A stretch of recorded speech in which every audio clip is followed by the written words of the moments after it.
नमस्कार. लगावतीच्या लाईव्ह चर्चेमध्ये तुमचं आपण छोट्याशा ब्रेक नंतर पुन्हा एकदा आलेलो आहेत. आत्तापर्यंतचा जो कल दिसतोय तो 288 एकूण जागांपैकी 220 जागांवरचे निकाल आता स्पष्ट झालेले आहेत. 68 जागांचा निकाल अजून येणं बाकी आहे, पण आता आपण चर्चा करणार आहोत. जवळपास निकाल स्पष्ट आहे, महायुतीचं सरकार येणार आहे हेही चित्र दिसतंय. आपल्यासोबत जोडल्या गेलेले आहेत सकाळ समूहाच्या कार्यकारी संपादक शीतल पवार मॅडम. तुमचं खूप खूप स्वागत लाईव्ह या चर्चेमध्ये. काय वाटतं, ज्या दणक्यात महाविकास आघाडी पडलेली आहे, ठाकरेंची पत्रकार परिषद झाली, ठाकरे म्हणतायत की ही लाट नाही, एक प्रकारची सुनामी दिसतीये. ठाकरे कुठं चुकलेत का? जेव्हा लोकसभेला एवढी हवा झाली, ठाकरेंना सहानुभूती आहे असं म्हटलं गेलं, पण ती आत्ता का दिसली नाही? मला वाटतं की लोकसभा निवडणुकीचं जे काही विश्लेषण फक्त सहानुभूती असं केलं जात आहे, तर मला वाटतं की त्याचे भरपूर फॅक्टर्स होते. जेव्हा केंद्र आणि म्हणजे लोकसभेची निवडणूक होते, तर भारतीय जनता पक्षाची आणि महायुतीची त्यावेळेची जी काही रचना होती ती खूप सारी मोदींवर आणि केंद्रीय भाजपवर अवलंबून होती. त्याचा परिणाम असा झाला की आपलं जे काही वरती पक्ष आहे तो it will be taken care of असं वातावरण त्यावेळेस खूप भाजपच्या कार्यकर्त्यांमध्ये जाणवत होतं सातत्याने. आणि त्यामुळे मला वाटतं की एक गाफील राहणं असतं तसं झालं, आणि मतांची टक्केवारी कायम राहूनही त्यांना जागांमध्ये मात्र फटका बसला. मात्र लोकसभेचा निकाल जसा संपला आणि विधानसभेच्या निकालाच्या दिशेने त्यांनी सुरुवात केली, तसं महायुतीने भरपूर सारे करेक्शन्स केले. मग योजना आणल्या, योजनांची अंमलबजावणी केली, त्याचा प्रचार केला. मला वाटतं की दिवसभर आपण आता त्याच्यावर बोलतो. पण या उलट महाविकास आघाडीने काय केलं ह्या सगळ्याला, म्हणजे या बदलाला सामोरं जाताना, म्हणजे तुम्ही तुमच्या मतांची टक्केवारी वाढवण्यासाठीचं काय नियोजन केलं? काँग्रेसच्या आणि भाजपच्या मतांच्या टक्केवारीमध्ये भरपूर फरक होता. दोन्ही शिवसेनेच्या मतांच्या टक्केवारीमध्ये फरक होता. जागांमध्ये पण फारसा फरक नव्हता. सो पक्ष म्हणून काम करताना या सर्व गोष्टींवर काम करायला लागतं. निवडणुकीला समोर ठेवताना खूप गांभीर्याने काम करायला लागतं. मला वाटतं की महाविकास आघाडीतल्या घटक पक्षांचा बराचसा वेळ हा जागा वाटपामध्ये गेल्यामुळे मतांसाठी जे काम करायला लागतं ऍक्च्युअली ग्राउंडवर, बूथ रचना, कार्यकर्ते लावणे आणि ह्या सगळ्या गोष्टींमध्ये महाविकास आघाडी रचना म्हणून कमी पडली. 288 मतदारसंघात निवडणुकीला सामोरं जाताना व्यापही मोठा होता, तर तुलनेने रिसोर्सेस आणि शक्ती पण त्यांची थोडी कमी पडली. तर ते एक मेजर वाटतं मला की तो एवढा मोठा व्याप आणि त्यासाठीचे रिसोर्सेस तुलनेने कमी पडले. अनेक ठिकाणी तर उमेदवार पण आयात करायला लावले. आणि coming back to your question about Thackeray, मला असं वाटतं की ठाकरेंना म्हणजे भाजपकडनं ज्या 3 ते 4 मुद्द्यांवर किंवा महायुतीकडनं ज्या 3 ते 4 मुद्द्यांवर प्रचार झाला, त्यातलं सगळ्यात महत्वाचं होतं ते म्हणजे हिंदुत्व. दुसरं होतं म्हणजे एक है तो सेफ है, की ज्याला जाती म्हणून तुम्ही विभागले जाऊ नका आणि एक राहा. तिसरा जो मुद्दा होता तो एकत्र योजनांचा मुद्दा होता, लाडकी बहीणसारखा. तर ह्या सर्व मुद्द्यांना ठाकरेंकडनं काय उत्तर दिलं गेलं, तर एकतर काँग्रेस सोबत सत्तेत गेल्यामुळे हिंदुत्व आणि या बऱ्याचशा गोष्टीवर ऑलरेडी प्रश्नचिन्ह होतं. वोट जिहादच्या मुद्द्याला त्यांच्याकडनं काही उत्तर देण्यात गेलं नाही. आणि ऑलरेडी लोकसभेमध्ये आपण तसा कल बघितला होता की मराठी मुस्लिमांचा कल हा उद्धव ठाकरेंकडे आपण दिसत होता आकड्यांमध्ये. त्यामुळे हिंदुत्वाच्या मुद्द्यावर त्यांच्याकडे उत्तर नव्हतं. मराठी भाषेला अभिजात दर्जा मिळाला, मराठी माणसाचा मुद्दा पूर्णपणे राज ठाकरेंनी आपल्या बाजूने उचललेला होता. ठाकरेंच्या प्रचाराच्या मुद्द्यामध्ये प्रामुख्याने धारावी आणि अडाणी हे मुद्दे दिसले. त्यांचं जे कोर आहे मराठी माणूस, हिंदुत्व, या मुद्द्यांवर बिलकुल प्रचार त्यांच्याकडनं झाला नाही. ती एक चूक वाटते. दुसरं, शिवाजी पार्कावरच्या दसरा मेळाव्याच्या भाषणामध्ये टीका करण्याच्या अनुषंगाने का असेना, पण ते असं बोलून गेले की जे जे काही महायुती सरकारने केले ते सगळे निर्णय आम्ही रद्द करू. तर त्यांचं जरी म्हणणं असेल की चुकीचा आम्ही निर्णय रद्द करू, तरी त्यांच्या ती क्लॅरिटी लोकांपर्यंत जाते. आणि ते वाक्य भाजपने उचललं आणि त्याच्या विरोधात प्रचार झाला. आणि त्याचा सगळ्यात मोठा फिअर फॅक्टर क्रिएट झाला तो या योजनेभोवती क्रिएट झाला की हे जे काही सगळे बेनिफिट्स आपल्याला आता मिळत आहेत ते आपल्याला येत्या काळात मिळणार नाही. आणि तिसरा मला जो भाग वाटतो की तुम्ही सत्तेत आल्यावर म्हणजे why we should prefer you, याचं उत्तर त्यांच्याकडनं दिलं गेलं नाही. आणि आपल्याला काय लाभ होईल हे लोकांना शेवटपर्यंत कळलं नाही. तुम्ही एकत्र असण्याचा लाभ तुम्हाला होणार आहे, या रचनेचा राजकीय लाभ तुम्हाला होणार, पण जनता म्हणून मला काय लाभ होणार आहे याचं उत्तर देण्यात ते कुठेतरी कमी पडले. आणि मला वाटतं की तेच आता आपल्याला मतांमध्ये परिवर्तित होताना दिसतं. एकतर हिंदुत्वाचा जो प्रचार झाला भाजपकडनं, महायुतीकडनं, एक हे तो सेफ आहे, त्यांना टॅकल करता आलं नाही, कारण की काँग्रेस सोबत ते होते, शरद पवारांच्या राष्ट्रवादी सोबत ते होते. हे जे ठाकरेंच्या चुका झाल्या किंवा ठाकरेंची जी काही समीकरणं चुकली तशीच आपण काँग्रेसचं म्हणू शकतो. काँग्रेसचे दिग्गज नेते पडलेत, म्हणजे प्रदेश पातळीवरचे जे ठाकरेंची समीकरणं चुकली म्हणता येईल असं, की या विधानसभा निवडणुकीत प्रचाराच्या काळात, तसंच आपण काँग्रेसचंही म्हणू शकतो. लोकसभा निवडणुकीत काँग्रेसला जे तुफान यश मिळालं तेही त्यांना अनपेक्षितच यश होतं असं म्हणावं लागेल. आणि आता काँग्रेस कुठेतरी गाफील होती का ओव्हर कॉन्फिडंट झाली होती की आता भाजपच्या विरोधात रोष आहे आणि आमचा तो पथ्यावर पडणार, आमचे नेते निवडून येणार. आता तर दिग्गज नेते जे मुख्यमंत्री पदाच्या चर्चेत होते, जे दावेदार म्हणून समोर येत होते, तेच नेते पडलेत. काँग्रेस पूर्णपणे गाफील होती असं म्हणणं थोडं धाडसाचं ठरेल, पण मला वाटतं की त्यांची शक्ती अपुरी पडली आणि काही ठिकाणी त्यांचा अति आत्मविश्वास नडला. म्हणजे जागा वाटपामध्ये ज्या पद्धतीने काँग्रेस आणि उद्धव बाळासाहेब ठाकरे यांच्या पक्षामध्ये, विशेषतः विदर्भामध्ये किंवा काही ठिकाणी पश्चिम महाराष्ट्रामध्ये पण सातत्याने वाद होते, लोकसभेला पण होते, त्यातनंच सांगली पॅटर्नसारखा एक विजय आपण लोकसभेला अनुभवला.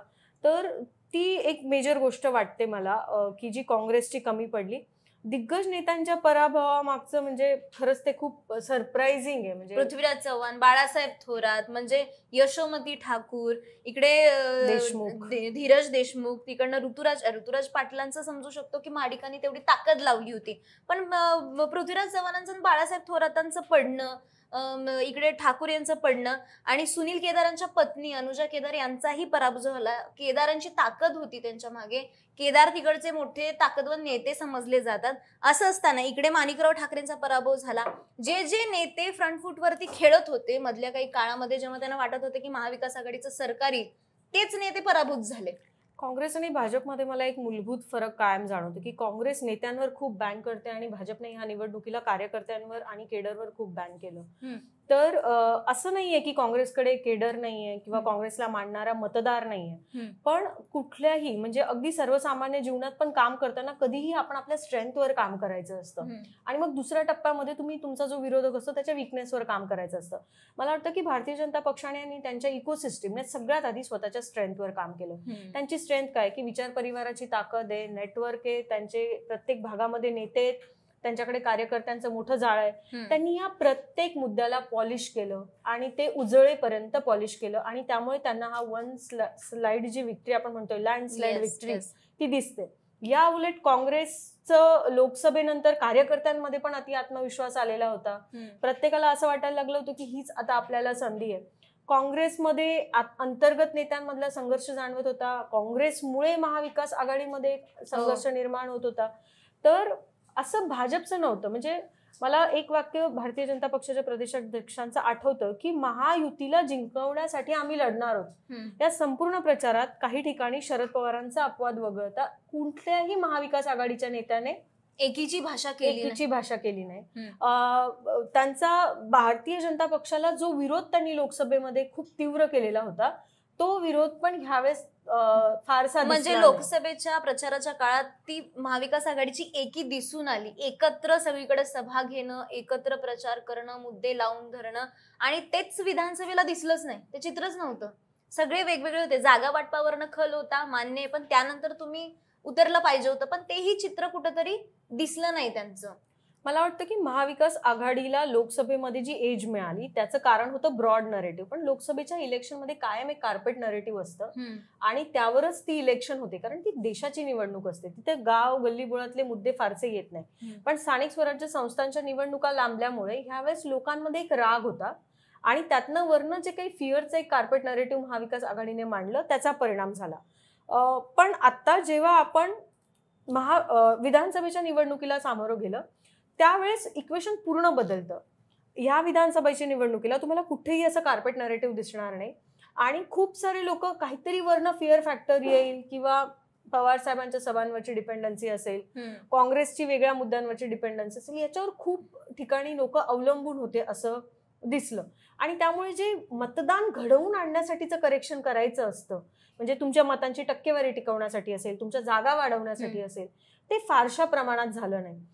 भाजपकडनं आणि महायुतीकडनं दोन पातळ्यांवर मतदारांवर खूप ताकदीने काम झालं. एक म्हणजे महिला मतदार आणि दुसरा म्हणजे युवा मतदार.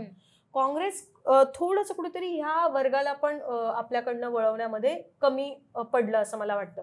म्हणजे विरोधकांवर टीका करणं हे लोकशाहीमध्ये खूप कॉमन आहे, पण मी जे मगासपासून म्हणते की तुम्ही सत्तेत आल्यावर मला फायदा काय, हे शेवटपर्यंत काँग्रेसला आणि महाविकास आघाडीला सांगता मतदारांपर्यंत घेऊन जाण्यात कुठेतरी शेवटी ना जशी इलेक्शन खाली येत जाते, विधानसभा, कॉर्पोरेशन, स्थानिक स्वराज्य संस्था, तसं मला यातनं फायदा काय हा प्रश्न लोक खूप ठिकाणी विचारतात. मग आता असंही म्हटलं जाईल की आता खूप ठिकाणी त्या लोकांनी स्थानिक प्रश्न मांडले, मुद्दे मांडले, पण मग तिथे मी जे म्हणते की मतदान घडवून आणण्यासाठी जे मायक्रो प्लॅनिंग बीजेपीने केलं त्यामध्ये काँग्रेस कुठे होती? तुम्ही उमेदवारांना काय सपोर्ट एक्सटेंड केला पार्टी म्हणून? तुम्ही मायक्रो मॅनेजमेंटवर काय काम केलं?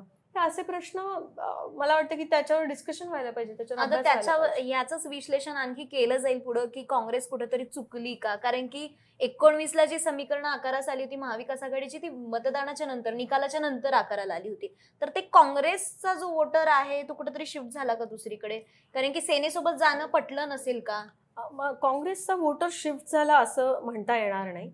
काँग्रेसचा मुळातच जो वोटर बेस कमी होता, म्हणजे तुम्ही बघा लोकसभेला if I am not wrong काँग्रेसच्या मतांची टक्केवारी ही 13% वगैरे अशी काहीतरी आहे लोकसभेला, आणि तीच भाजपची 23% वगैरे अशी काहीतरी आहे. मी अंदाजे सांगते, पण या रेंजमध्ये 10% फरक असतो. तो विधानसभेला जेव्हा आकड्यांमध्ये आपण कन्वर्ट करतो ना, तर तो जागांमधून खूप मोठा फरक पडतो. प्लस मुस्लिम आणि दलित मोबिलायझेशन ज्या स्ट्रॉंगली लोकसभेला झालं, आपण जसं खाली येतो विधानसभेला येतो तसा आपल्या मतदारसंघाचा आकार कमी होतो. आणि ही जी काही लाट मिळते ना आपल्याला एखाद्या मतदानाची लोकसभेला, ती विधानसभेला मिळेलच असं होत नाही. कारण ते मतदानाचा टक्का म्हणजे तिकडे ते 3 लाख असेल तर ते अचानक 30,000वर आलेले असतात. तर हे करेक्शन करण्यासाठी काँग्रेसने काय केलं?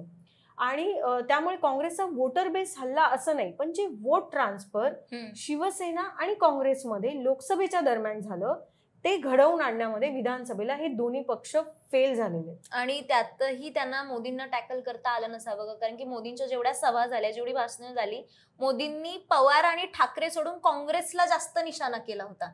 आणि त्याचा परिणाम कुठेतरी हा असू शकतो का जे निकालांमध्ये दिसतंय? अगदी मला वाटतं की ठाकरे आणि पवारांवर टीका करण्याचं जे काही धोरण त्यांनी अवलंबलं त्याचं कारण होतं की त्यांना ती सिंपथी वेव्ह क्रिएट होऊ द्यायची नव्हती. कारण एकदा ती सहानुभूतीची लाट तयार झाली की मग ती थोपवणं खूप अवघड जातं. ते लोकसभेला दिसलं पण होतं. भटकती आत्मा आणि असे काही मुद्दे होते की त्यांचा सरसकट फटका त्यांना सगळीकडे बसला. त्यामुळे ते ह्यावेळेस त्यांनी पूर्ण टाळलं.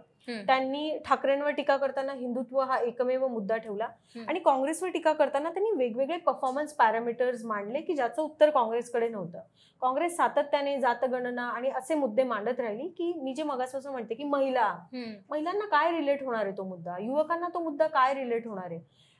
ऍस्पिरेशन ना खूप महत्वाचा मुद्दा असतो निवडणुकीच्या प्रचारामध्ये. आणि तुम्ही भारतीय जनता पक्षाच्या किंवा महायुतीच्या प्रचाराचा भाग बघितला तर ते प्रत्येक ठिकाणी मतदारांच्या त्या ऍस्पिरेशनला साथ घालतात. त्या एका उंचीपासून दुसऱ्या उंचीपर्यंत ती ऍस्पिरेशन घेऊन जाण्यासाठी ते आपल्या प्रचारातनं काम करतात. तुम्ही आत्ताच्या काळामध्येही नव्या पिढीला जर जात गणना आणि रचना याच्यावरच प्रचार करायला सांगणार असाल तर मग ते मतदार किती स्वीकारतील? आणि शेवटी स्वप्नावर तर सगळं काही सुरू आहे. तर कुठेतरी मी तेच म्हणते ना की तुम्ही काय देणार आहात याबद्दल मांडणीच झाली नाही. त्याचा एक कार्यक्रम त्यांनी दिला नाही, एकत्रित कार्यक्रम दिलेला गेला आणि जो काही म्हणजे जाहीरनामा त्यांचा खूप चांगला होता पण तो पोहोचलाच नाही लोकांपर्यंत. लाडकी बहीण योजनेचाच मुद्दा घ्या ना, की महालक्ष्मी योजना लाडकी बहीण योजनेला उत्तर म्हणून आणली, पण किती पण झालं तर महिला मतदार विचार करतील की आम्हाला आता खात्यात 1500 रुपये येतात, ते वाढवून 2100 रुपये येतील, आणि महालक्ष्मी योजना अजून कागदावर आहे. त्या योजनेवरती, त्या आश्वासनावरती महिला मतदार किती विश्वास? एक तर ते आश्वासन पोहोचलंच नाही. म्हणजे तुम्ही आताही जाऊन विचारा की महालक्ष्मी योजना तुम्ही ऐकलंय का, तर लोक नाही असंच उत्तर देतील. एक तर सरसकट लाडकी बहीण योजना अशाच नावाने ते काहीतरी एक्सटेन्शन तुम्ही पण अनाऊन्स करायला पाहिजे होतं. आणि जर मी म्हणते की हे जर करायचंच होतं मग आधी जी योजना सरकारने आणली त्याला विरोध करण्यात काहीच अर्थ नव्हता. सो आधी तुम्ही टीका केली, त्यामुळे नंतर तुम्ही किती काय जास्त देताय त्याच्याने काही फरकच पडला. डॅमेज कंट्रोल करता आला नाही, कारण की महायुतीला तोच चान्स मिळाला आणि महायुती सक्सेसफुली तो मुद्दा घेऊन गेली की हे आले तर योजना बंद करतील, तर पैसे मिळणं बंद होऊ शकतं. आणि हेच कुठंतरी लाईन फटका देणारी ठरली असेल. काय वाटतं आता महाविकास आघाडीचं पुढे काय होईल? एकत्रित राहतील नाही राहतील? कारण की 50चा आकडा आता कुठेतरी 45 वर येतोय, कमी होतोय, वाढताना तर दिसतच नाहीये.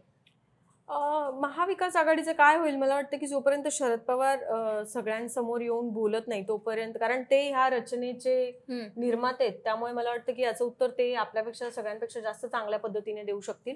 पण ह्या सगळ्या निकालाचा परिणाम आता असा होणार आहे की स्थानिक पातळीवर जी नेत्यांची आशा वाढली होती हो. की मला महाविकास आघाडीकडे जायचंय की महायुतीकडे जायचंय, तर तिथे सगळ्यात मोठा फटका बसेल आता. प्लस स्थानिक स्वराज्य संस्थांच्या निवडणुकांमध्ये प्रत्येकाला संधीची अपेक्षा असते. अशा वेळी महायुतीला आता ही जी काही सूज आलेली आहे आणि भाजपच्या सगळ्या या रणनीतीमुळे अजित पवारांना मिळालेली नवसंजीवनी आणि शिंदेंनी टिकवलेला आपला गड, या दोघांना आता पुढे जाताना की तुम्ही कसं तुमच्या केडरला न्याय देणार आहात आणि तुम्ही तुमच्या पक्षाचं अस्तित्व आता भाजप शिवाय कसं निर्माण करणार आहात, हे खूप महत्वाचं असेल. की कारण अजित पवारांच्या पक्षाच्या स्थानिक स्वराज्य संस्थेच्या नेत्यांच्या अपेक्षा वाढलेल्या असतील, शिंदेसोबत असलेल्या स्थानिक स्वराज्य संस्थेतल्या नेत्यांच्या अपेक्षा वाढलेल्या असतील आणि अर्थातच भाजपचं खूप स्ट्रॉंग बेस आहे. त्यांचे लोकप्रतिनिधी पण माजी जे आहेत, आता स्थानिक स्वराज्य संस्थांच्या निवडणुका लांबून जरी 2.5 वर्ष झाले असतील तरी तो आकडा मोठा आहे. त्यामुळे प्रत्येकाला कसा न्याय दिला जाईल आणि यांना न्याय देण्यासाठी आता हे उरलेले जे इतर पक्ष आहेत की ज्यांची महाविकास आघाडी होती, यांची काय रणनीती असेल, याचं उत्तर आज तरी आपल्याकडे कोणाकडेच नाहीये. सगळे नेते बोलले, अजून पवार बोलायचे बाकी आहे. पवारांचा लोकसभेला जो काही करिश्मा दिसला, पवारांची लाट आहे, हे विधानसभेच्या प्रचारातही चर्चा झाली की पवारांची लाट आहे, पवारांकडे नेते खेचले जात आहेत, माघारी येत आहेत, भाजपचे नेते जात आहेत. पण तो स्ट्राईक रेट आता याच्यामध्ये निकालामध्ये दिसतच नाही, ती जादू निकालामध्ये दिसतच नाहीये. तर काय वाटतं की जो स्ट्राईक रेट पवारांनी लोकसभेला कमावला होता, राखला होता, तो आता कंटिन्यू करता येत नाही? वाटतं की पवारांवरचं अवलंबित्व हा त्यातला सगळ्यात मोठा फॅक्टर आहे. म्हणजे शरद पवारांनी लोकसभा निवडणुकीला सभा घेऊन एक नरेटिव्ह सेट करून त्यांच्याबद्दलची सहानुभूती, या सर्व मुद्द्यांवर लोकसभेला तुमचे 9 खासदार निवडून येतात एखाद्या पक्षाचे, की जे यापूर्वी त्यांच्या पक्षाने अशी कामगिरी कधीच केलेली नव्हती. एकसंध राष्ट्रवादी असताना. आता त्या 9 खासदारांनी काय परफॉर्म केलंय तुमच्या प्रभाव क्षेत्रामध्ये, तुमच्या मतदारसंघामध्ये तुम्ही काय परफॉर्म केलंय, तुम्ही पक्षवाढीसाठी काय प्रयत्न केलाय. मला वाटतं की थोडंसं जागा वाटपामध्ये पण खासदारांची जी भूमिका राहिली ना ही सगळी, तर ओनरशिपचा मला खूप अभाव वाटला ह्या खालच्या पातळीवर. की म्हणजे एका खासदाराच्या अंडर जवळपास 5 ते 6 विधानसभेच्या जागा येत असतात, तर तिथे मी माझा काय परफॉर्मन्स दाखवतोय, मी इलेक्शन कशी पुढे नेतोय, माझ्या प्रचाराचे मुद्दे काय असणार आहेत, यामध्ये मला थोडं ते कमी पडल्यासारखे वाटते. त्यामुळे एकट्या पवारांना काय दोष द्यायचा, त्यांनी 50हून अधिक सभा महाराष्ट्रभर घेतल्या, त्यांनी चांगले कॅन्डिडेट दिले, प्रत्येक कॅन्डिडेटसाठी सभा घेताना त्यांनी खूप चांगलं नरेटिव्ह दिलं. पण त्याच्या पुढे आपण जे काही पक्ष म्हणून करायचं असतं ते करण्यामध्ये कुठेतरी ते सगळे कमी पडले आणि त्यामुळे कदाचित त्यांचा स्ट्राईक रेट आता लोकसभेला जो दिसला आता दिसत नाही. पण कम्पॅरेटिव्हली अजितदादा फार पुढे गेलेत. अजितदादा इतके पुढे गेले, एक्झिट पोल मध्ये त्यांचे आकडे 17 ते 18, 18 ते 22 असे आकडे दाखवले जात होते, पण त्यांनी डबल आकडा गाठलेला आहे सध्या तरी जो कल पाहिला. तर अजित पवारांना पण फायदा कुठेतरी पिंक जॅकेट कॅम्पेन, गुलाबी कॅम्पेन, लाडकी बहीण योजना, अजित दादा, हे सगळं कॅम्पेन ही फायद्याचं ठरलं असावं. मला वाटतं की अजित पवारांनी हे सगळं काही जे काही गुलाबी आणि जॅकेट आणि हे सगळं केलं, ते त्यांचं इमेज करेक्शन होतं की ज्याची त्यांना गरज होती आणि ती त्यांच्यापेक्षा जास्त भाजपची गरज होती, त्यांचं इमेज करेक्शन. अच्छा. कारण भारतीय जनता पक्षावर सातत्याने जी टीका झाली की तुम्ही त्यांना का सोबत घेतलं, त्यासाठी मग एक कुटुंब वत्सल, काम करणारे दादा, म्हणजे काम करणारे दादा हे तर नरेटिव्ह त्यांच्या बरोबर खूप आधीपासून जोडलंय, पण त्या पलीकडे कुटुंब म्हणून, कुटुंब प्रमुख म्हणून, पक्षात आपल्या नेत्यांसाठी लढणारा नेता म्हणून अजून एक ऍडिशनल इमेज अजित पवारांची क्रिएट झाली. म्हणजे वडगाव शेरी सारख्या जागेवर असेल किंवा नवाब मलिकांच्या जागेवर असेल की त्यांनी अगदी भांडून त्या जागा आपल्या लोकांच्या पदरात पाडून घेतल्या. इकडे मावळमध्ये सुनील शेळकेंना सपोर्ट करण्यासाठी चिंचवडमधनं लावलेली ताकद असेल. तर ह्या सर्व गोष्टींवर एक नेता म्हणून आणि एक माणूस म्हणून एक इमेज करेक्शनवर त्यांनी काम केलं आणि त्यांना मिळालेलं जे काही यश आहे, मला वाटतं की अजित पवार हे कायम सत्तेत असताना खूप उत्तम राजकीय परफॉर्मन्स देतात. आता ते सत्तेत होते, त्यांनी त्या सत्तेचा आणि त्यांच्याकडे उपलब्ध असलेल्या रिसोर्सेसचा पूर्ण उपयोग करून घेतला. त्यांचे जे 2 साथीदार होते, शिंदे आणि भाजप, त्या दोघांनी त्यांना पूर्ण साथ दिली आणि त्यामुळे त्यांना हे यश मिळालेलं आहे. आणि आता जे काही चित्र दिसतंय, 2 नेते तर बोललेले आहेत, उद्धव ठाकरे बोललेत, पुन्हा काँग्रेसचे नेते काही आणखी PC वरती यायचे बाकी आहेत, पत्रकार परिषदा त्यांच्या बाकी आहेत, संजय राऊतांनी पण काही प्रतिक्रिया दिल्यात, आता शरद पवार यायचे बाकी आहेत. पण आता पुढचं काय गणित असू शकतं महाविकास आघाडीचं, कारण ते विरोधी पक्ष नेताही अजून मिळालेला नाहीये, मिळू शकेल का नाही हेही चित्र अद्याप तरी स्पष्ट झालेलं नाहीये. तर महाविकास आघाडी एकत्रित राहू शकेल का आपापल्या वाटा वेगळा करतील? त्यातही ठाकरेंची भूमिका बघणं फार महत्वाचं आहे, कारण की आज निकाल पूर्ण स्पष्ट नसताना चंद्रकांत पाटलांनी विधान केलं होतं की उद्धव ठाकरे परत आले तर आम्ही त्यांचं स्वागत करू, आमची नैसर्गिक युती वगैरे वगैरे. हे कशासाठी, म्हणजे उद्धव ठाकरे आपली काही भूमिका बदलतील का, ठाम राहू शकतील? हे जर तरचे झाले, पण हे हायपोथेटिकल चर्चा आता सुरू झाली आहे निकालानंतर. उद्धव ठाकरेंची भूमिका आता पुढे काय असू शकते? अंदाज बांधणं खूप कठीण आहे. मला आज आतापर्यंत जे काही राजकारण झालंय त्यातनं ते भाजप सोबत जातील असं वाटत नाही. म्हणजे तसं करून काय राजकीय फायदा असेल, आणि मग एकनाथ शिंदेनी जे काही एवढं सॅक्रिफाईस केलं त्याला काय अर्थ उरेल जर भाजप उद्धव ठाकरेंना सामावून घेणार असेल तर. त्यामुळे ह्या जरतरच्या गोष्टी आहेत. अजून तरी जोपर्यंत शरद पवार पूर्णपणे आपली भूमिका जाहीर करणार नाहीत किंवा काँग्रेसचं हायकमांड आपली भूमिका जाहीर करणार नाही, तोपर्यंत ते वेट अँड वॉचच्या भूमिकेत राहतील. आणि जर काही कॉम्प्रोमाइज व्हायचंच असेल तर मग त्याचं एकमेव कारण कदाचित आदित्य ठाकरे असू शकतील, पण मला त्याची शक्यता खूप कमी वाटते. एकट्या आदित्य ठाकरेंसाठी ते भूमिका बदलू शकतील नाही हे अद्याप तरी सांगणं फार. ठाकरे नाही आहेत ते ठाकरे ठाकरे. सध्याचा जो कल पाहता महाविकास आघाडी फार मागे आहे. महायुतीचं तर चित्र स्पष्ट आहे, सरकार स्थापन होईल. काय होईल आता महायुतीमध्ये? कारण की वारंवार एकनाथ शिंदेची लाईन आजची आहे, जेव्हापासून निकाल स्पष्ट होत होते की ज्यांचे जास्त आमदार त्यांचा मुख्यमंत्री, असं काही ठरलं नव्हतं. आम्ही आपापसात बोलू, चर्चा करू आणि मग ठरवू. आता या बंद दाराआड काय चर्चा होतील हे नंतर उद्या परवा लक्षात येईल, कारण की परवाच्या दिवशी 25 तारखेला शपथविधी त्यांनी सांगून टाकलेला की परवाच्या दिवशी 16 असेल, पण चेहरा आणखी जाहीर केलेला नाहीये. का चेहरा जाहीर केला नसेल? कोण असेल महायुतीचा मुख्यमंत्री पदाचा चेहरा जरी जाहीर केलेला नव्हता तरी ते वारंवार मांडत होते की ही निवडणूक मुख्यमंत्री म्हणून एकनाथ शिंदे यांच्या नेतृत्वाखाली आपण लढतोय. कारण एकनाथ शिंदेची वाढलेली पॉप्युलॅरिटी, त्यांना मिळणारा प्रतिसाद, त्यांचं मराठा असणं ह्या त्यांच्या जमेच्या बाजू. आणि सुरुवातीला निवडणूक जशी सुरू झाली तशी देवेंद्र फडणवीसांबद्दलची वेगवेगळ्या समाज घटकातली नाराजी, तर त्यामुळे त्या रचनेतनं त्यांनी निवडणूक लढली. त्या निवडणुकीला त्यांना यश मिळालं आणि मुख्यमंत्री पदाचा चेहरा देऊन 19ला फायदा झाला नव्हता. या उलट 24ला जेव्हा सांघिक नेतृत्व, 14ला जेव्हा सांघिक नेतृत्व होतं तेव्हा भाजप क्रमांक 1चा पक्ष म्हणून उदयाला आलेला होता. मला वाटतं की तीच रचना त्यांनी 24ला आता पार पाडली आहे. सांघिक नेतृत्व म्हणून जबाबदारी ठेवली तरी सुद्धा पक्षाचे बरेच सूत्र हे फडणवीसांच्या म्हणजे त्यांच्या लिडरशिपमध्ये हे सगळं घडत होतं.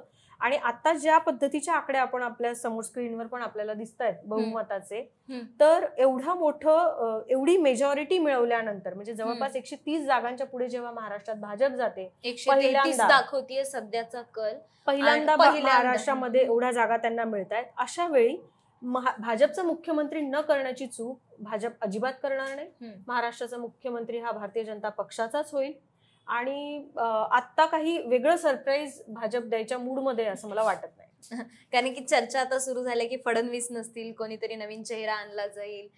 असं होऊ शकत नाही, कारण की 2019 मध्ये पण फटका बसलाय भाजपला.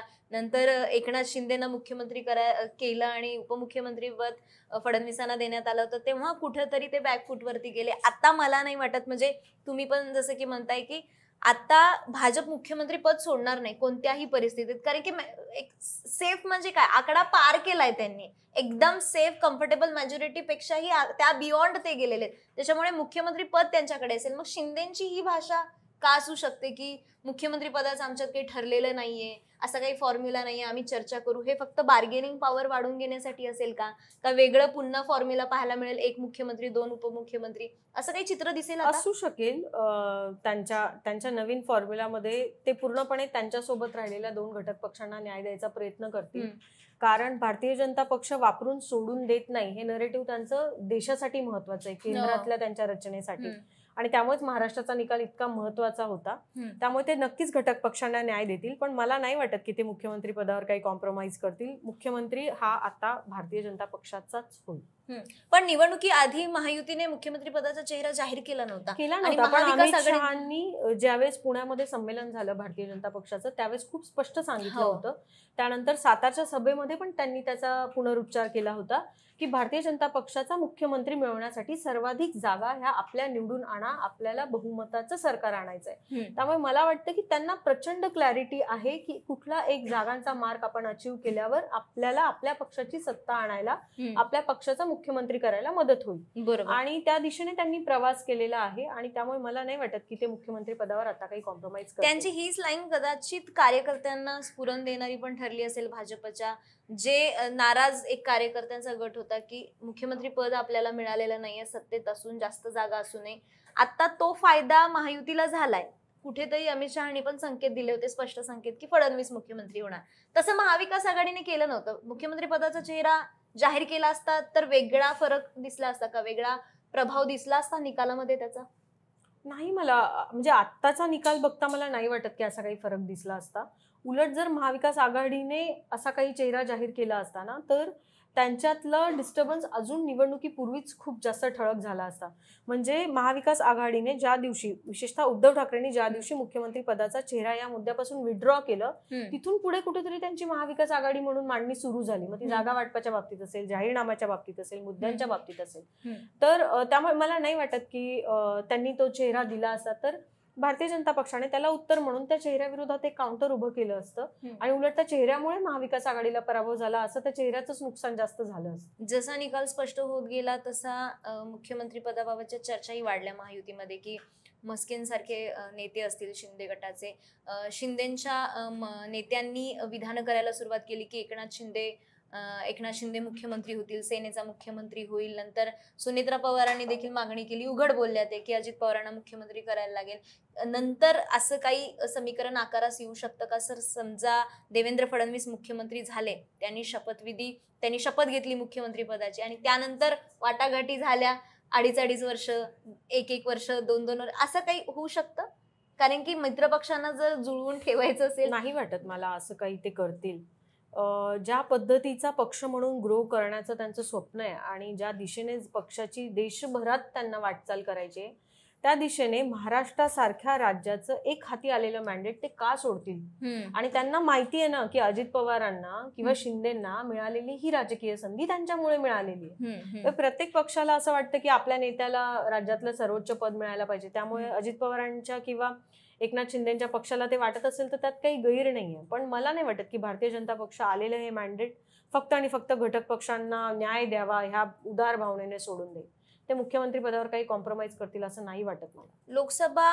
लोकसभा निवडणुकीच्या निकालानंतर जो मूड होता, जो कॉन्फिडन्स होता विरोधकांना, महाविकास आघाडीच्यांना, आणि त्यातही जे फॅक्टर्स प्रभावी ठरले होते लोकसभा निवडणुकीमध्ये, आता ते तेवढे दिसले नाही. पण शेतकरी वर्गात एक रोष होता, सोयाबीनला न मिळणारा हमीभाव, दुधाला न मिळणारा बाजार असेल, पुन्हा महागाई असेल, बेरोजगारी असेल, हे मुद्दे आता एवढे इम्पॅक्ट करणारे का ठरले नसावे? ग्राउंडवरती चित्र वेगळं होतं, निकाल वेगळाच लागतोय. बऱ्याचदा असं म्हणजे बऱ्याच नेत्यांनी असं सांगितलं गेलं की असा कसा निकाल लागू शकतो? उद्धव ठाकरे म्हणले हे निकाल तुम्हाला तरी मान्य आहे का? त्यांनी तर जनतेलाच विचारलं हे तुम्हाला निकाल मान्य आहे का? संजय राऊतांनी तर म्हटलं की बॅलेट पेपरवरती निवडणुका घ्या. म्हणजे या निकालावरती हे सगळ्यांसाठी धक्कादायक, विश्वास न बसणारा असा निकाल आहे, त्याच्यामुळे असे विधानं येत आहेत का खरंच हा एक सुप्त लाट भाजपच्या बाजूने होती जी दिसलीच नाही कोणाला? एक्झिट पोल मध्ये आकडे वेगळे आले, थोडेसे मॅच करणारे आहेत, पण अजित पवारांचा आकडा तर डायरेक्ट डबल दिसतोय. एक्झिट पोलचे आकडे वेगळे, प्रचाराच्या काळातले मुद्दे वेगळे, तेव्हा हवा वेगळी दिसली आणि आता निकाल वेगळाच दिसतोय. निकाल हा निकाल असतो, त्याच्यावर निकाल लागल्यानंतर शंका उपस्थित करण्यात काही अर्थ नसतो. हा माझा खूप म्हणजे या विचाराला मी एकदम इथनं मानते. त्यामुळे मी त्या निकालावर प्रश्नचिन्ह निर्माण करणार नाही. कोऑर्डिनेटेड एफर्ट्स असतात, मोबिलायझेशन घडवून आणायचं असतं. आणि तुम्ही जो सुप्त लाटेचा उल्लेख केला ना, मला वाटतं की ज्या पद्धतीने प्रत्येक मतदारसंघामध्ये मतदान घडवून आणण्यासाठी आणि आपल्या बाजूचं मतदान वाढवण्यासाठीचे प्रयत्न जे भारतीय जनता पक्षाने आणि त्यांच्या इकोसिस्टीमने केले, ते करण्यामध्ये काँग्रेस सपशेल अपयशी ठरली. आणि शेवटी 2 केंद्रीय पक्ष म्हणून म्हणजे तुमच्या अलायन्स मध्ये पण तुम्ही मोठे आहात, अशा वेळेस तुम्हाला त्या रचनेची एक ओनरशिप घ्यायची असते. तर त्या कोऑर्डिनेशन मध्ये मला कुठेतरी आघाडी कमी पडले असं जाणवतंय आणि त्याचाच फटका त्यांना या निकालामध्ये दिसतोय. बाकी होते मुद्दे चर्चेत होते, राग पण होता. त्यामुळे त्यामुळे तुम्ही बघा ना, जे पराभूत उमेदवार आहे ते काय असं अगदीच किरकोळ मतं मिळवून नाही आलेत ना, लाख लाख मतं मिळवलेले पण पराभूत उमेदवार आहेत. म्हणजे लोकांचा राग होता, पण मग राग असलेल्या सर्व लोकांना आपण मतदानाला आणू शकलो का? मग काय कारण राहिली? दलित आणि बौद्ध समाजामधला जो राग होता तो मोबिलाइज करताना आपण कुठे कमी पडलो? मुस्लिम मतदानाचं काय झालं? अनेक ठिकाणी मतदार याद्यांवर काम झालं की नाही झालं, असे भरपूर सारे मुद्दे असतात. आणि शेवटी जो जिंकतो तो जिंकतो, जो हरतो तो हरतो. त्याच्यावर नंतर शंका उपस्थित करण्यात काही अर्थ नसतो. अपक्ष आणि बंडखोरांमुळे ही महायुतीला यश मिळवण्यात थोडा तरी फायदा झाला असं वाटतंय. जे आधी बोललं जात होतं की काही ठिकाणी पुनरावृत्ती होईल का, अपक्षांचंच हे येईल का, सरकार येईल का, अपक्षांची संख्या वाढेल, पण इकडे वंचितही नाही, मनसेही नाही, सपाईही नाही आणि बाकी जे बंडखोर होते तेही कुठेतरी बॅकफूटवर जाताना दिसले. जे विश्लेषण, सगळे अंदाज आणि सगळं विश्लेषण चुकलंय असं वाटतंय. याच्यामध्ये ना 2 फॅक्टर आहेत. जिथे थेट लढत होती आणि जिथे भाजपचा कॅन्डिडेट होता तिथे लोकांनी अपक्ष आणि इतर आघाडीच्या व्यक्तीला अजिबात महत्व दिलेलं नाहीये. तिथे लोकांनी क्लिअर कट बीजेपीला मॅन्डेट दिले, कारण लोकांना स्थैर्य हवं होतं. त्यांना जागा मिळाल्या नाही तर परत फोडाफोडी होणार, राडा होणार, त्याच्यापेक्षा देऊन टाका, एकदाच घेऊन टाका आणि संपवा विषय, असं काहीच असंही असू शकतो. एक मानसिकता असू शकते, वैतागलेले जे मधल्या काळात घडामोडी घडल्या राजकीय, लोक वैतागले होते आणि मतदारांना ह्या वेळेस स्थैर्य हवं होतं. एक स्थिर सरकार पाहिजे, स्टॅबिलिटी पाहिजे, ही भावना सरसकट जाणवत होती. त्यामुळे जिथे बीजेपीचा उमेदवार आहे तिथे थेट मतदान झाले. तिथे अजिबात अपक्षाला महत्व फारसं मिळालेलं नाहीये. या उलट जिथे अजित पवारांचा कॅन्डिडेट होता किंवा शिंदेचा कॅन्डिडेट होता तिथे अनेक ठिकाणी ह्या डिव्हिजनमुळे त्या उमेदवाराला फायदा झालेला आहे असं दिसतं. म्हणजे पुरंदरचं उदाहरण घ्या, इकडे भोरचं उदाहरण घ्या, की जिथे अपक्ष उमेदवारामुळे थोडाफार फायदा झालेला आहे. पण बऱ्याच ठिकाणी थेट इलेक्शन झालीये. त्यामुळे ह्यावेळेस आणि स्थैर्य जेव्हा लोकांना हवं असतं ना तेव्हा लोक मोठ्या पक्षांना निवडतात, राष्ट्रीय पक्ष किंवा सत्तेत येणाऱ्या. एक तो मुद्दा ग्राउंडवरतीही जाणवला मतदारांमध्ये. म्हणजे ग्रामीण भागातल्या ज्या कमी शिकलेल्या महिला देखील आहेत त्या सुद्धा म्हणतात की मग ते सत्तेत आहेत ना मोदी, मग त्यांच्याच पक्षाला देऊ किंवा त्यांच्याच माणसाला देऊ. ग्रामीण भागात काय, शहरी भागात सर्वाधिक जो केंद्रात सत्तेत आहे तो पक्ष राज्यात सत्तेत हवाय, तर आमच्या मागण्या पूर्ण होतील किंवा तर आम्हाला विकास निधी मिळेल, तर आमचा विकास होईल. हा ट्रेंड किंवा ही मानसिकता खूप वर्क करते आणि ते या निवडणुकीमध्ये दिसून आलं. अगदी 100%. आणि इथे परत उद्धव ठाकरेंनी ती चूक केली. जेव्हा महाविकास आघाडीचं सरकार होतं कोविड काळात, तेव्हा त्यांनी कधीच राज्य आणि देश अशी समन्वयाची भूमिका ठेवली नाही. तुम्ही जेव्हा सत्तेत असता तेव्हा तुम्ही सरकार म्हणून बघायचं असतं. राजकारणाच्या ठिकाणी होत असेल, पण जेव्हा गव्हर्नन्स आणि त्यातला परफॉर्मन्स कमी पडतो तेव्हा तुम्ही सरकार म्हणून राज्याच्या हिताचा विचार करणार आणि तुमच्या राजकीय हिताचा विचार करणार आणि हा विश्वास देण्यातही ते कमी पडले. आणि त्यामुळे केंद्रात ज्याचं सरकार आहे त्यालाच राज्यात निवडा ही भावना अधिक दृढ होत गेली. वोट जिहादचा पण फॅक्टर चाललाय असं वाटतंय. जे हिंदुत्वाचा प्रचार तर झाला, पण वोट जिहाद असा उल्लेख वारंवार फडणवीसांनी केला, तो वर्कआउट झाला. म्हणजे मी यापूर्वीही जे मांडलंय अनेक ठिकाणी की वोट जिहाद, कटेंगे तो बटेंगे हे सरसकट मतदारांसाठीचं नरेटिव्हच नव्हतं. हिंदुत्वाच्या विचारांना मांडणाऱ्या, राष्ट्राभिमानाच्या विचारांना मांडणाऱ्या लोकांनी पूर्ण ताकदीने बाहेर येऊन मतदान करावं त्यासाठीचं ते नरेटिव्ह होतं. त्यासाठी online, offline, WhatsApp, social media, 1 to 1, booklet, जे काही करायला लागेल, बैठका, ते सगळं त्यांच्या इकोसिस्टीमने केलं. आणि त्यामुळे वोट जिहादचा मुद्दा खूप स्ट्रॉंगली लोकांना अपील झाला. आणि ज्या पद्धतीचे कॅम्पेन सोसायट्यांपासून वस्त्यांपर्यंत फिरले, एक भीती तयार केली गेली. बरं, ह्या भीतीला कन्व्हर्जन मिळावं त्यामुळे काही ठिकाणी विशाळगडासारखे किस्से घडले, काही ठिकाणी दंगलींचं वातावरण घडलं, काही ठिकाणी मदरसांवर अतिक्रमण करण्यात आलं. ती भीती कायम ठेवण्याचा प्रकार हा सत्ताधारी पक्षाने केला आणि ती भीती त्यांना मांडणाऱ्या वर्गामध्ये ते पसरवण्यात यशस्वी ठरले. जेव्हा बटेंगे तो कटेंगे ही लाईन प्रचाराच्या वेळेस वापरली जात होती ती काहीच पॉकेट्समध्ये वापरली गेली आणि काही नेते तयार नव्हते ती लाईन घेऊन जायला. त्यांना कुठेतरी एक भीती वाटत होती. जे पूर्वाश्रमीचे काँग्रेसचे नेते राहिले, अशोक चव्हाण असतील, विखे पाटील असतील, त्यांनी कुठेतरी अंतर्गत विरोध केला या लाईनला, या नरेशनला, की बटेंगे तो कटेंगे हे आमच्याकडे चालणार नाही किंवा ही लाईन मी नेऊ शकत नाही प्रचारात. भले ते नेते निवडून आले किंवा भोकरमधनं त्यांची कन्या श्रीजया चव्हाण निवडून आल्यात, पण ही लाईन काही गटाला मान्य नव्हती, काही गटांनी ती पुरेपूर वापरली. एक हे तो सेफ हेचा नारा फडणवीसांनी आता पत्रकार परिषद देखील दिलाय. म्हणजे हा नारा देखील लाडकी बहीण योजने एवढाच इम्पॅक्टफुल ठरला. यावरती मला तरी वाटतं की त्यांच्या मतदारांसाठी तो डेफिनेटली ठरला. हिंदुत्वाचं सरकार असावं, हिंदू विचारांचं, हा विचार मांडणारा एक वर्ग भारतीय जनता पक्षाने ओव्हर द पिरियड तयार केलेला आहे, त्यांचा मतदार तयार केलेला आहे. आणि तो 23% आत्ता बहुतेक 29% आलेला आहे. तो आकडा म्हणून खूप मोठा वर्ग आहे. त्या वर्गाला ते पटणारं असतं. पोट भरलेला तो वर्ग आहे. त्यांच्या गरजा, त्यांचा संघर्ष नाहीये, त्यांचा संघर्ष पूर्ण वेगळा आहे. आणि त्यामुळे त्यांना ते पटतं. त्यांनी त्यांच्या मतदारांसाठी ते मांडलं आणि त्यांनी ते एनकॅश केलं. त्या लोकांपर्यंत थेट पोहोचून दे मेड शुअर की तो माणूस येईल आणि त्या विचारासाठी मतदान करेल. त्याचा त्यांना फायदा झाला. ज्या काही नेत्यांनी याला विरोध केला ती नेते मंडळी कोण आहेत? ते पूर्वाश्रमीचे काँग्रेस, राष्ट्रवादी काँग्रेसमधनं आता भाजपमध्ये आलेले 5 वर्षापूर्वी 10 वर्षापूर्वी आलेले लोक आहेत. त्यामुळे त्यांच्या मतदारसंघाची राजकीय गणितं वेगळी असतात. काही ठिकाणी ते एखाद्या मुस्लिम पॉकेटवर अवलंबून असतात, काही ठिकाणी ते वस्तीच्या मतांवर अवलंबून असतात. अशा वेळी आपला तो मतदार दुखावला जाऊ नये या भावनेतनं ते त्याला विरोध करतात आणि आपला स्थानिक मतदार जोडून ठेवण्याचा प्रयत्न करतात. इव्हन अजित पवारांनी पण ह्या नरेटिव्हला विरोध का केला? तुम्ही त्यांची ती जनसंवाद यात्रा बघितली असेल गुलाबी रंगातली, तर त्या यात्रेमध्ये त्यांनी अनेक ठिकाणी मुस्लिम, सर्वधर्म समभाव, सर्वसमावेशक, शाहू फुले आंबेडकर अशी लाईन धरली. बरोबर, ती त्यांची म्हणजे आम्ही आमचा विचार सोडलेला नाही आणि ही राजकीय अरेंजमेंट आहे हे ते मांडत आले. आणि त्यामुळे मुस्लिम मतदार तुटू द्यायचा नाही ही त्यांची पण भूमिका होती. आणि भाजपने कुठे त्यांच्या भूमिकेला विरोध केला? त्यामुळे मला वाटतं की it was their political understanding and it worked in their favour. आणि कुठेतरी याच याच्यामध्ये महायुतीला भाजपच RSSचाही तितकाच पाठिंबा मिळाला. त्यांची ही ताकद भाजपला महत्वाची ठरली.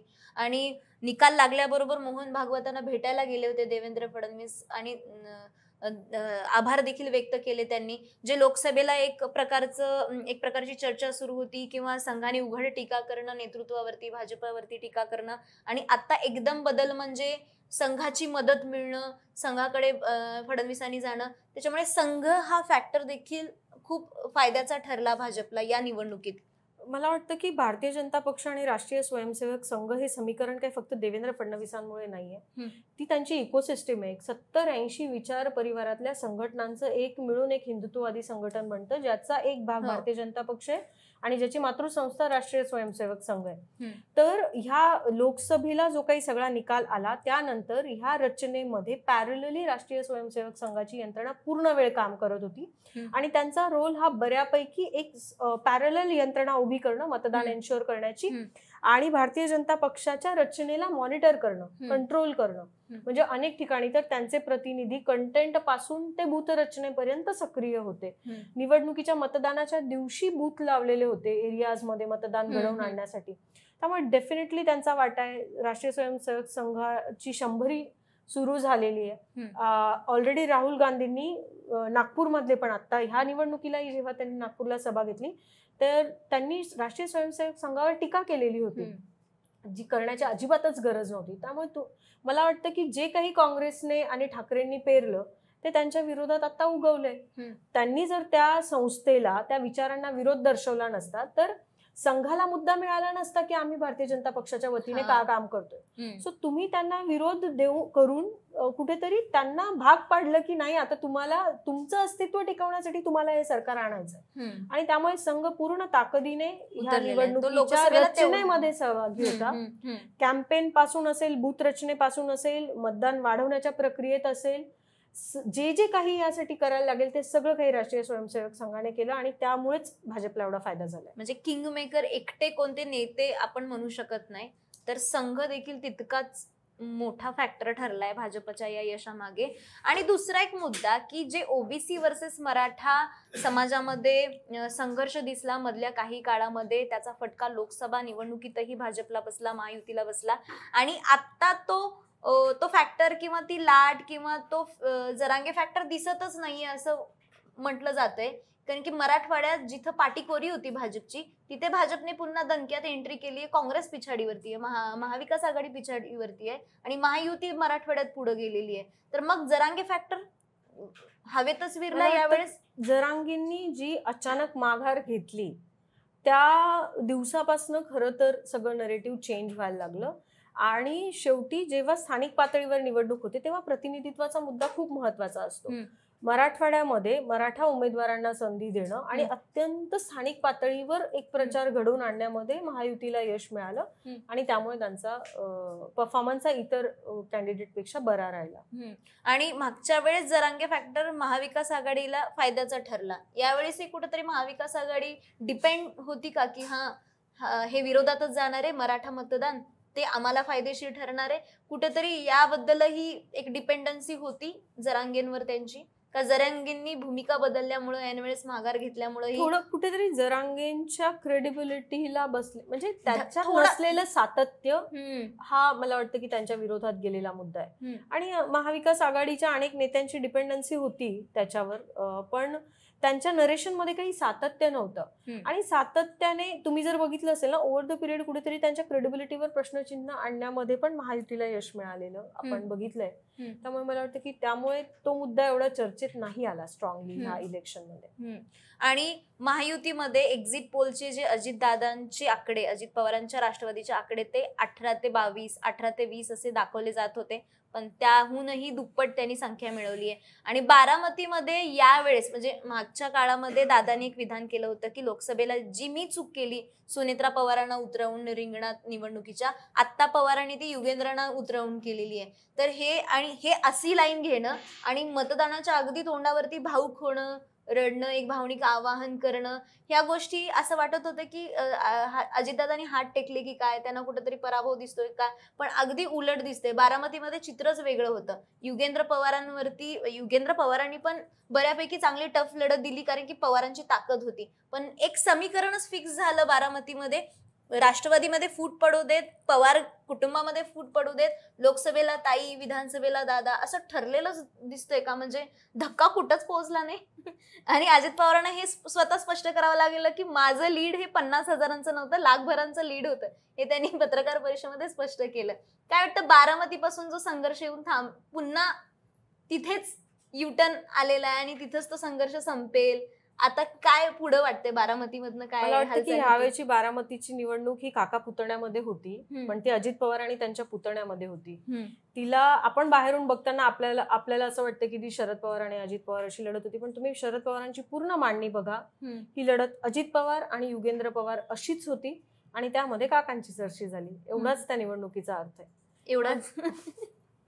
पण अजित पवारांच्या वाढलेल्या जागा, आता अजित पवार मुख्यमंत्री पदावर, त्यांनी केलेलं काम म्हणजे स्वतःच्या बारामती मतदारसंघामधलं असं एकही गाव अजित पवारांनी सोडलं नाही की जिथे ते स्वतः गेले नाही आणि तिथे त्यांनी स्वतःचं काम सांगितलं नाही. सुनेत्रा पवारांच्या लोकसभेच्या निवडणुकीला ते बऱ्यापैकी स्थानिक पदाधिकाऱ्यांवर अवलंबून होते, ही चूक त्यांनी केली नाही. त्यांच्याबद्दल नाराजीचे जे मुद्दे होते ते अजित पवारांनी स्वतः बोलून संपवले. आणि बारामतीच्या लोकांमध्ये भले त्यांच्या ह्या पक्षफुटीबद्दल राग असेल, पण दादा बोलतो ते खरं बोलतो, दादा स्पष्ट वक्ता आहे आणि दादा कामाचा माणूस, हे मुद्दे गल्ली बोळातला माणूस बोलतो. या प्रत्येक गोष्टीला अजित पवारांनी एक नरेटिव्ह बांधलं आणि ते त्यांच्या फेवर मध्ये राहिलं.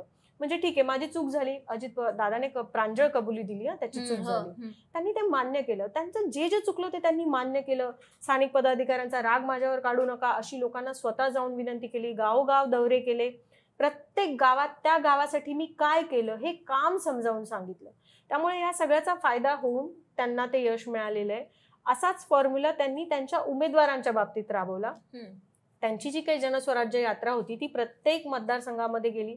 स्वतः अर्थमंत्री आणि सत्तेत असल्यामुळे त्यांनी आपल्या सर्व उमेदवारांना भरपूर रसद पुरवली आणि त्यामुळे ज्या उमेदवाराने ती रसद वापरून योग्य नियोजन केलं त्याला त्याच्या निवडणुकीमध्ये फायदा झाला. म्हणजे लोकसभेला बॅकफूट वरती गेलेले अजितदादा आता फ्रंट फूट वरती खेळायला लागणार आहेत, कारण की त्यांच्याकडे आकडे आहेत आणि त्यांची बार्गेनिंग पॉवर देखील वाढू शकते आणि हीच एक मजल ते गाठू शकतात मुख्यमंत्री पदापर्यंत, की काही काळ का होईना मला मुख्यमंत्री बनवा असेही ते म्हणू शकतात. म्हणजे ती मागणी करू शकतात. तशी परिस्थिती असती जर भाजपच्या जागा आता आपल्याला तशा आल्या नसत्या तर तसं कदाचित असतं, पण मला नाही वाटत की आता भारतीय जनता पक्ष तशी संधी त्यांनाच काय पण इतर कोणालाही देईल.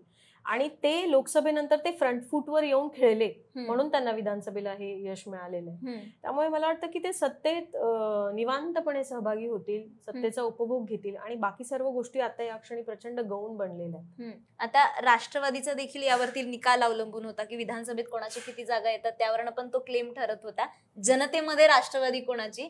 पण असंच आपण तुलना करू शकतो एकनाथ शिंदेचं. एकनाथ शिंदेने देखील चांगल्या जागा आणलेल्या आहेत. काय वाटतं, एकनाथ शिंदेंनी स्वतःला एक नेता शिवसेनेचा म्हणून प्रस्थापित केलं असतील का? एक नवं नेतृत्व म्हणून ते प्रस्थापित झालेत शिवसेनेसाठी? हो नक्की. एकनाथ शिंदेंनी स्वतःला एस्टॅब्लिश केलं. स्वतःच्या इमेजवर ते प्रचंड कॉशियस होते. त्यांनी भरपूर एफर्ट्स घेतले. मुख्यमंत्री म्हणून त्यांनी एक लोकप्रियता मिळवली. त्यांच्या मी म्हटलं ना की प्रत्येक राजकीय नेता हा स्वतःच्या स्ट्रेंथवर काम करत असतो. स्वतःच्या स्ट्रेंथ ओळखून त्याच्यावर त्यांनी काम केलं. केडर कदाचित एवढ्या ताकदीने अजून बनलेलं नाहीये, पण ते तयार करण्यासाठीचे जे नेते लागतात आणि त्यांना जी रसद पुरवायला लागते त्या गोष्टींवर पण एकनाथ शिंदेनी भरपूर काम केलं. त्याच्यामुळे मुख्यमंत्री पदाच्या बाबतीतही त्यांची बोलणी होईल. पण मला वाटतं यावेळेस ते चांगले बार्गेनिंग करतील की मला वजनदार खाती द्या, मुख्यमंत्री पद नाही मिळालं तर ते मोठी कोणती खाती घेऊ शकतात. तसंच दादांचं पण आहे, दादांना मुख्यमंत्री पद नाही मिळालं म्हणजे आता तरी स्पष्ट भाजपचा मुख्यमंत्री होणार असं तुमचं मत आहे. मग दादा आता 6व्यांदा उपमुख्यमंत्री होतील. आता दिसतंय तसंच. निश्चितच सध्या ते होतात की ते आणि कोणाला संधी देतात, ते कशा पद्धतीने ह्या नवीन राजकारणाला नेता म्हणून बघणार आहेत ते बघण्याची उत्सुकता मलाही आहे. निश्चितच निकाल काही जागांवरचा आणखी अस्पष्ट आहे. जवळपास निकाल तर स्पष्ट झालेला, पण काही जागांचा निकाल आणखी बाकी आहेत. असेच निकालाचे अपडेट्स आपण जाणून घेऊयात. पुन्हा छोट्याशा ब्रेक नंतर आपण पुन्हा लाईव्ह मध्ये चर्चेमध्ये सहभागी आहोत. मॅडम धन्यवाद, तुम्ही वेळ दिला आणि आपली खूप छान चर्चा झाली.